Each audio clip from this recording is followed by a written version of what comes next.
Bom dia, irmãos.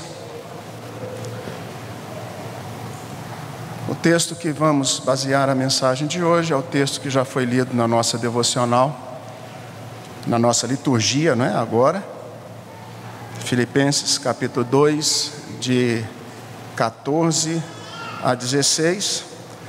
Se os irmãos se lembram, nós estudamos na semana passada, aqui no domingo passado, os versículos anteriores, 12 e 13, quando fala do desenvolvimento da salvação, e nós estudamos sobre o tema crescendo como servo de Cristo, e vimos o contexto também do capítulo 1 e algumas particularidades do livro de Filipenses. A minha intenção, agora mesmo tendo um tempo bem reduzido, que nós teremos assembleia daqui a pouco, né?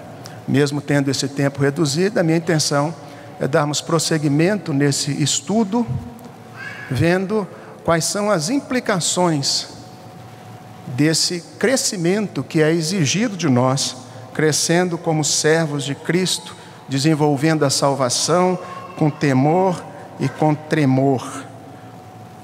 E nesse sentido, nós vamos entrar nos versículos 12 a 14 e nós vamos colocar diante de Deus as nossas vidas, pensando no tema o serviço cristão. Vamos orar ao nosso Deus mais uma vez. Pai querido, nós nos apresentamos diante do Teu altar, da Tua presença, estamos diante da Tua palavra e queremos, ó Deus, que o Senhor mesmo fale ao nosso coração, que o Senhor nos instrua, que a Tua palavra tenha vida em nossa vida, que saia do papel e se torne prática a cada um de nós.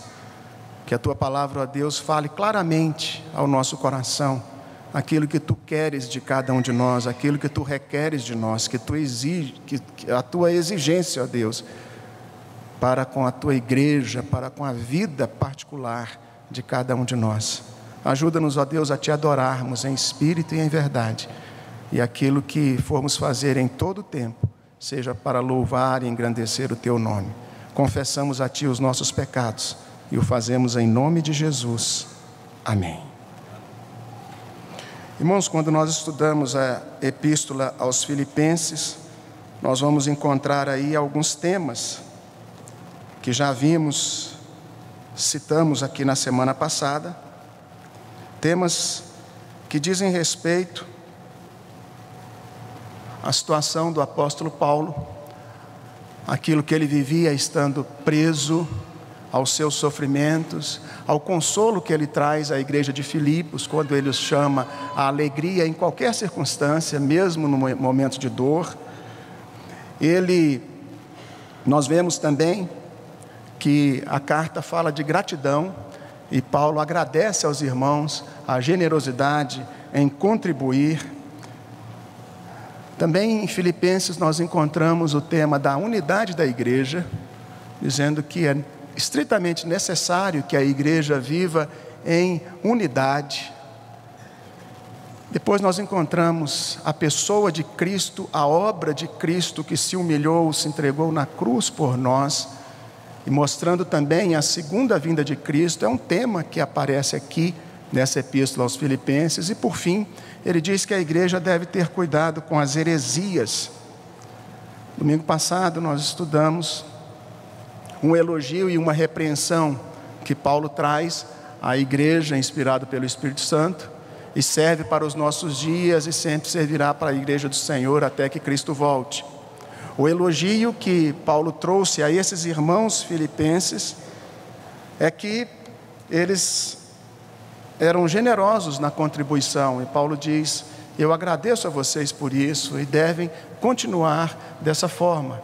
Ele cita alguns irmãos aqui, inclusive, e ele cita também a participação, não apenas com donativos, mas a participação no ministério de Paulo, sustentando e também trabalhando com a igreja. Esse é o elogio que Paulo faz, e a advertência é para que eles zelassem pela unidade, que eles se esforçassem para terem os mesmos objetivos, o mesmo amor, a mútua cooperação, para que a igreja do Senhor Jesus caminhasse assim, não em jactância, em orgulho, não em partidarismo, não em vanglória, mas pensando na glória do Senhor, tendo como exemplo a pessoa de Cristo que se humilhou e se entregou na cruz por nós.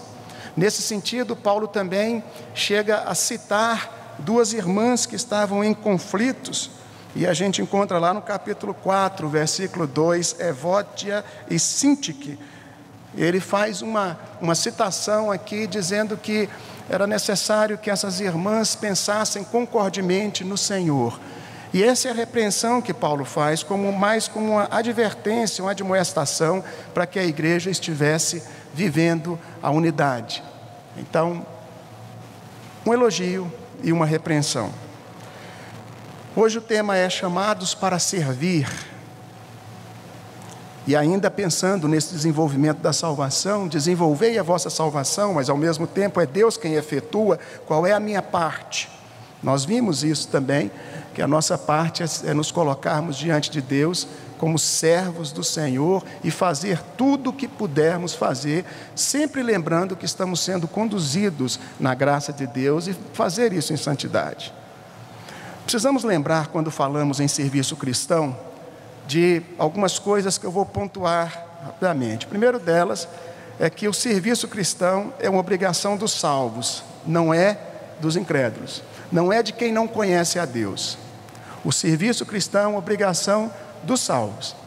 Tanto é que nós falamos na igreja sobre a contribuição, os dízimos e ofertas, e volta e meia nós deixamos claro para a igreja aqui da frente de que é uma obrigação dos membros da igreja. Os visitantes que quiserem podem contribuir sem problema nenhum, é bem aceito, mas é uma obrigação dos membros. O serviço cristão foi entregue para a igreja do Senhor Jesus. Nós não temos que esperar que o mundo, de uma forma geral, venha fazer pela igreja. A igreja é responsável pelo trabalho, pela obra de Deus, a quem Deus colocou à nossa disposição, diante de nós. É claro que Deus pode usar o que Ele quiser, Deus pode usar os incrédulos, Deus pode usar recursos, Deus pode usar o que Ele quiser para fazer com que a igreja seja abençoada. Mas nós temos que entender que é responsabilidade da igreja, dos salvos, o serviço cristão. Quem chama é Deus. Quem Ele chama? A igreja, os seus servos. Ele convoca todos os seus discípulos ao trabalho e Ele não deixa ninguém de fora. Há ministério para todos, o serviço cristão é para todos. Precisamos adorar ao Senhor e servi-lo com integridade. E uma forma de servir ao Senhor é testemunhar na nossa vida prática aquilo que Ele de fato é. Segunda consideração é que o serviço cristão e a fidelidade a Deus devem fazer parte da vida do cristão, como aquilo que Paulo diz no versículo 27 do capítulo 1, uma vida digna do Evangelho de Cristo. E esse serviço cristão está totalmente atrelado, ligado ao desenvolvimento da salvação que nós vimos nos versículos 12 e 13. Terceiro lugar, a salvação ela não é conquistada por mérito, nem por obras. A salvação é graça de Deus. Porém, as obras são consequência da salvação. Quando a pessoa recebe a Cristo como Senhor e Salvador, quando ele então é discípulo do Senhor e começa a caminhar com Jesus, a intenção do seu coração é sempre de adorar a Deus, e essa adoração o levará a serviço, o levará ao serviço. O serviço é uma confirmação, é uma ratificação da salvação. Efésios 2, 8 e 9 diz que a salvação é pela graça, não é pelas obras. Porém, versículo 10 diz que Deus preparou o caminho das boas obras para que andássemos nele. Em quarto lugar, nós somos chamados para servir.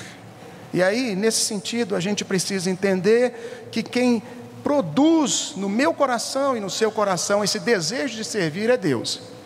Está aí no contexto, no versículo anterior, que diz que Deus é quem efetua, versículo 13 do capítulo 2, Ele mesmo é quem efetua o querer e o realizar. Ele não só realiza a obra através de nós, mas Ele nos leva a desejar a obra. Qual é o meu trabalho e o seu? É orar ao Senhor e dizer: Senhor, mova o meu coração na Tua direção. Mova o meu coração para o ministério, para o serviço, para que eu seja útil.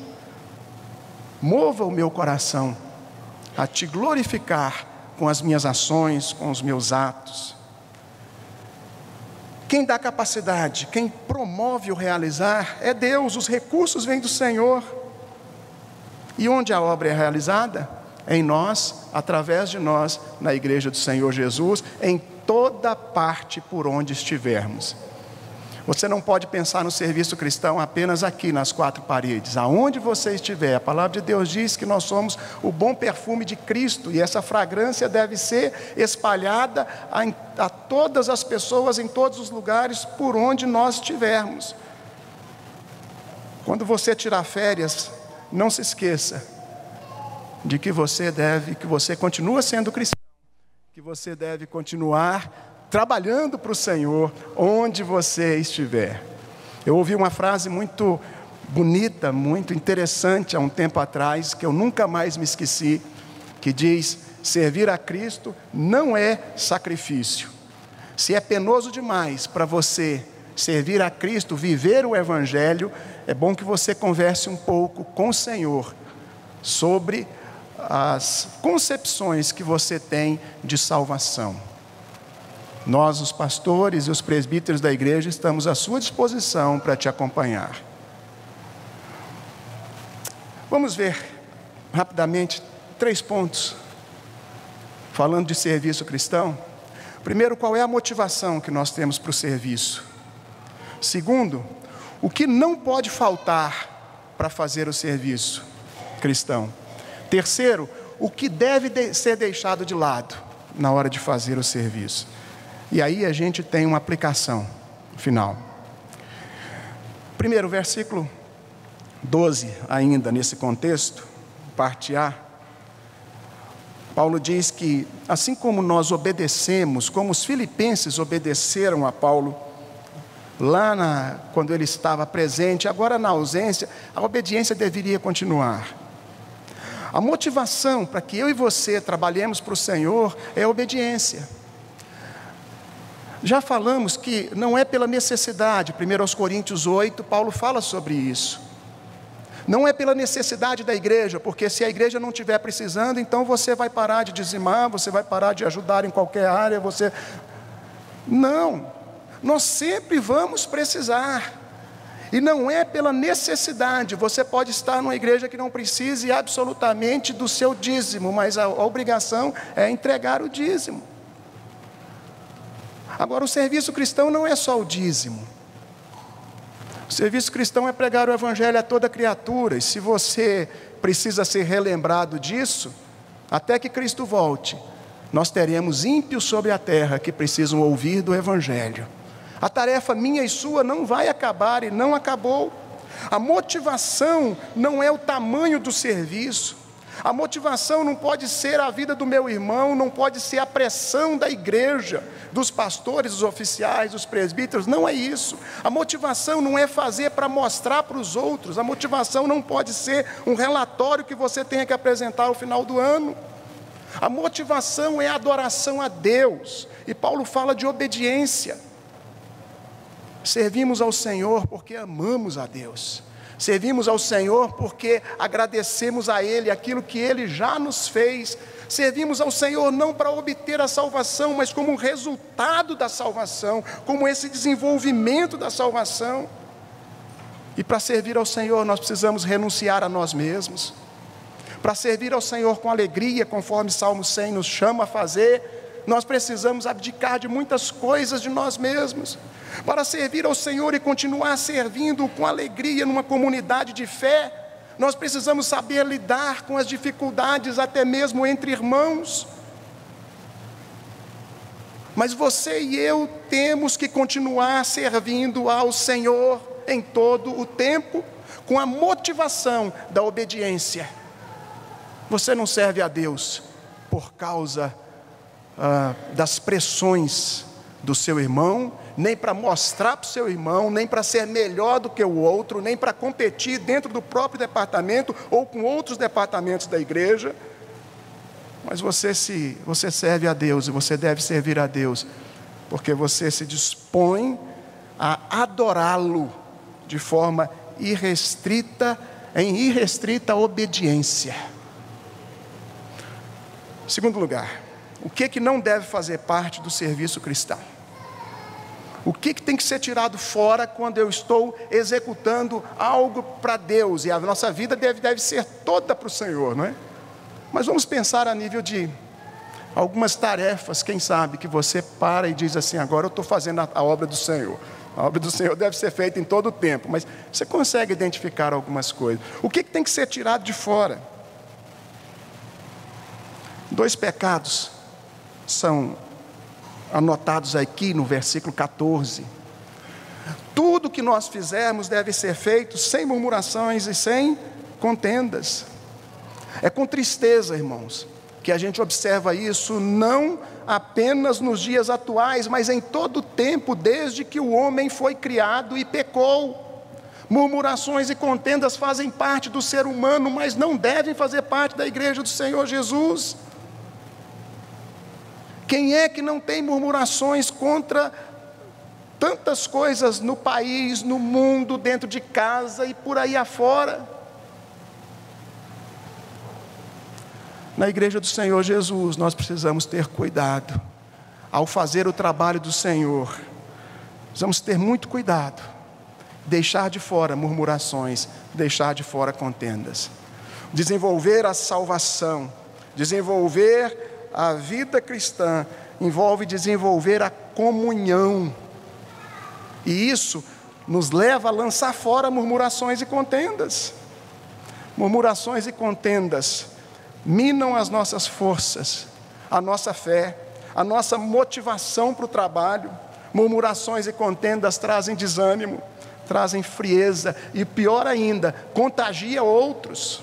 Contagia outros. É muito mais fácil um desanimado contagiar 50 do que um animado contagiar 3. Nada de murmurações. A caminhada do povo de Deus, a terra prometida, foi marcada por murmurações. Infelizmente, quando você olha lá para os 1 Coríntios, capítulo 10, nós encontramos o apóstolo Paulo dizendo que nós não podemos, de forma nenhuma, viver em murmurações e contendas, porque Deus nos castigará, como castigou o povo lá no Egito. 1 Coríntios, capítulo 10, versículo 10. Nem murmureis, como alguns deles murmuraram e foram destruídos pelo exterminador. Murmuravam contra Deus, contra Moisés, contra carne, contra água. Eles queriam, enquanto os desejos não estivessem satisfeitos, havia murmuração. Quem disse que Deus veio para satisfazer os nossos desejos? Quem disse que Deus tem obrigação em satisfazer a vontade de cada um de nós? Isso não está na palavra de Deus. Nós precisamos entender que precisamos trocar a cada dia a murmuração por gratidão ao Senhor. Deus abomina as murmurações do seu povo, e nenhuma murmuração é legítima diante de Deus, porque tudo que nós recebemos é graça. Nenhum de nós merece absolutamente nada. Nós não merecemos sentar nos bancos onde estamos sentados. Tudo é graça de Deus. Paulo diz: no serviço cristão, deixe de fora murmurações e deixe de fora contendas. Normalmente, quem se liga a contendas, quem é tomado e assediado e atraído por contendas, são pessoas curiosas, são pessoas que gostam do tititi, da fofoca, querem saber das últimas novidades, o que está rolando. Gente que gosta de contenda, gosta de discussão, gosta de briga, não é? Mesmo que não apareça, mesmo que não demonstre, mesmo que a aparência seja de quem não se envolve com nada absolutamente. Deus conhece o nosso coração, Deus sabe se você é um contendedor ou não, ou um pacificador. Aquele que se liga a contendas, gosta de ver a contenda de outros, gosta de assistir na arquibancada, mas gosta de atiçar também, gosta de estimular as contendas presentes e até de fomentar algumas que ainda não foram iniciadas. Mas a Bíblia diz que Deus abomina aquele que espalha contendas, aquele que cria contendas no meio do povo de Deus. Irmãos, o escritor aos Hebreus diz: horrível coisa é cair nas mãos do Deus vivo, sem murmurações e sem contendas. Segundo, o que não pode faltar? Não pode faltar santidade.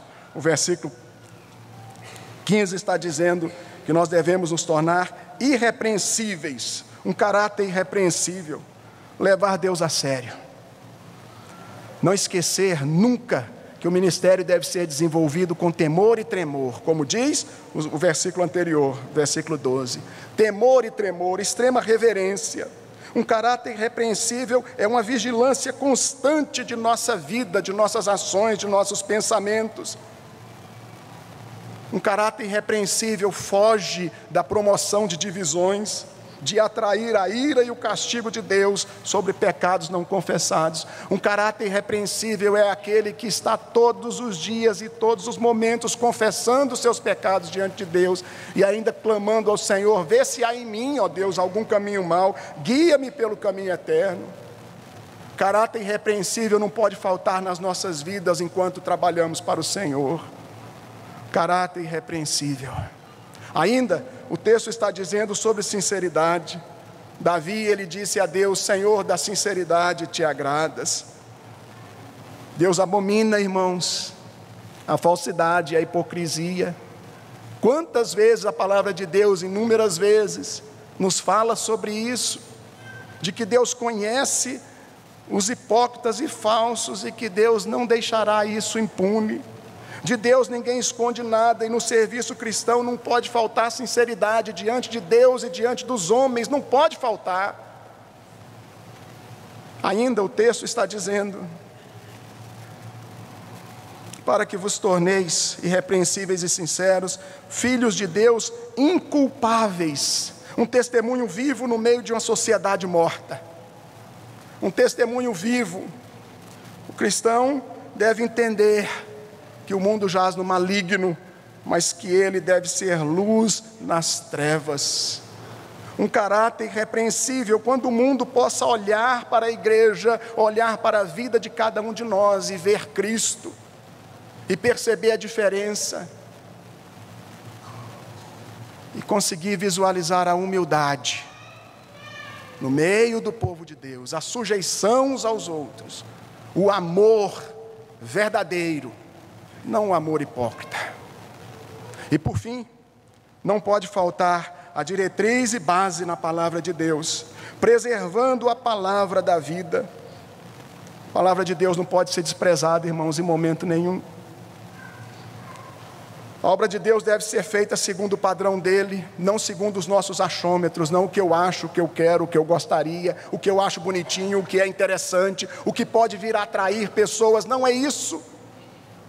Nós cultuamos a Deus mediante a palavra de Deus. Quando nós pregamos, nós temos que pregar a palavra de Deus. Nós não podemos sair disso, nós não podemos sair fora, nós não podemos acrescentar e nem retirar. A palavra, ela deve ser o norte em todas as nossas ações. Você quer modernizar a igreja, você quer trazer algumas coisas novas, diferentes, dinâmicas, graças a Deus, ótimo.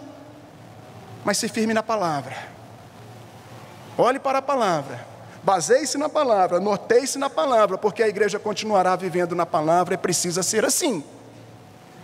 Nós temos limites e padrões. Deus nos chama a adorá-lo em espírito e em verdade. A obra de Deus deve ser feita segundo o padrão dele, não o nosso. Ele deve ser o centro. Quais são as aplicações que nós podemos tirar? Depois que nós vimos o que não pode faltar e o que tem que ser deixado fora, e a nossa motivação, qual a motivação correta? A primeira aplicação é que nós devemos trabalhar bastante para Deus. Trabalhe para o Senhor, faça a obra de Deus. Tudo que você puder, enquanto você tiver vida. A Bíblia diz que no além para onde nós vamos, não há sabedoria, não há ministério, não há nada disso. Faça enquanto você pode. Não espere ficar prostrado sem ter condições de vir à igreja, para que você diga, como eu gostaria de estar lá. Você pode vir, venha hoje. Venha à noite, participe das reuniões de oração, participe dos trabalhos da igreja, contribua, ajude o seu irmão, console, estimule. Viva a vida cristã de forma digna, trabalhe para o Senhor enquanto você tem tempo. A Bíblia diz que devemos trabalhar enquanto é dia, porque a noite vem quando ninguém pode trabalhar. Deus te dá a oportunidade, trabalhe, mas tenha sempre a motivação correta. A motivação de considerar os outros superiores a si mesmo, se sujeitar a Deus, a motivação de lançar fora vanglórias, hipocrisia, falsidade, e sempre ser humilde, conforme Cristo nos mostrou ali na cruz do Calvário e em toda a sua vida. Trabalhe para o Senhor com motivações corretas. Segunda aplicação, seja grato a Deus por tudo. Não seja um murmurador. Abandone totalmente qualquer tipo de murmuração, inclusive diante do serviço cristão. Isso não vai fazer bem a você, às pessoas. Deus não se agrada disso. Deus não se agradará do seu serviço, da sua oferta, se ela está sendo feita com motivações erradas, ou se ela está sendo feita para murmurações ou com murmurações e para contendas. Deus não espera isso de mim, de você. Deus pode até usar o nosso serviço, e Ele usa o que Ele quiser. Ele usou uma mula para falar com o profeta, Ele não pode usar o que Ele quiser, Ele não pode usar a minha vida. Não é porque Deus usou que você pode estar garantido que você está aprovado por Deus. Você está aprovado por Deus quando você tem paz no coração, de você examinar a sua vida e saber que as murmurações e contendas têm sido eliminadas todos os dias. Seja grato a Deus por tudo, não seja um murmurador, seja perdoador, pacificador, e se desvie de contendas. Seja um pacificador e não contribua para que as contendas aumentem. E uma boa dica para não ser murmurador é vigiar as palavras. Vigie as palavras para que você não seja um murmurador. E por fim, viva em busca constante da santidade, para que vos torneis irrepreensíveis e sinceros. Tenha um testemunho vivo de servo de Deus. Seja sincero diante de Deus, diante dos homens. Você errou, peça perdão, confesse a Deus e a quem você precisar confessar. Mesmo que isso cause dores no momento, vai redundar em paz e bênçãos na sua vida, na nossa vida. Irmãos, vamos colocar as nossas vidas diante do Senhor. Nós precisamos, irmãos, obedecer ao Senhor. Eu vou deixar o texto de Hebreus 6, versículo 11 e 12.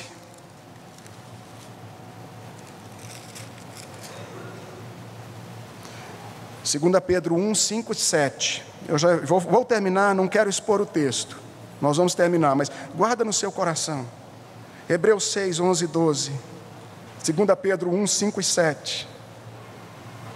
Hebreus 6, 11 e 12 diz: desejamos, porém, cada um de vós continue mostrando até o fim a mesma diligência, para a plena certeza da esperança, para que não vos torneis indolentes, mas imitadores daqueles que pela fé e pela longanimidade herdam as promessas.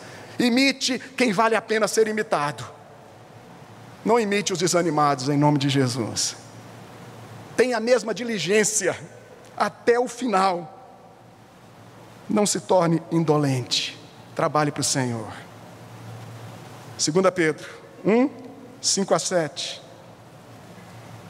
Por isso mesmo vós, reunindo toda a vossa diligência, associai a vossa fé à virtude, com a virtude o conhecimento o domínio próprio, com o domínio próprio a perseverança, com a perseverança a piedade, com a piedade a fraternidade, com a fraternidade o amor. Reúna tudo que Deus tem te dado e faça a obra do Senhor. Com tudo que você tem, com tudo que você é, com tudo que Deus te dá como recursos neste momento. Faça a obra do Senhor, reunindo todas as virtudes, todos os dons, todo o conhecimento que você já tem, tudo que você tem recebido, lance tudo diante de Deus, no trabalho do Senhor, para a honra e glória dEle. E sirva ao Senhor com alegria, irmãos, em nome de Jesus.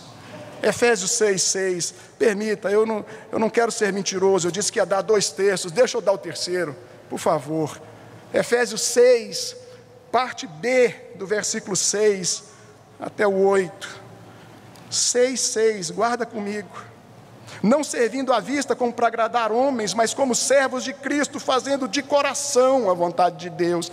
Faça a obra do Senhor de coração, servindo de boa vontade como ao Senhor e não como a homens. Sabe por quê? Certos de que cada um, se fizer alguma coisa boa, receberá isso outra vez do Senhor, quer seja servo, quer seja livre. Deus não é injusto, irmãos, para ficar esquecido do seu trabalho, do nosso trabalho que temos desempenhado para o Senhor. A recompensa vem dele, e Mateus 6 diz, entra no teu quarto, fecha a tua porta, coloca a tua vida diante de Deus. O teu Pai que te vê em secreto te recompensará. Faça a obra do Senhor e tenha certeza plena de que a recompensa vem de Deus, porque já tem vindo sobre a sua vida. Que Deus nos abençoe. Amém.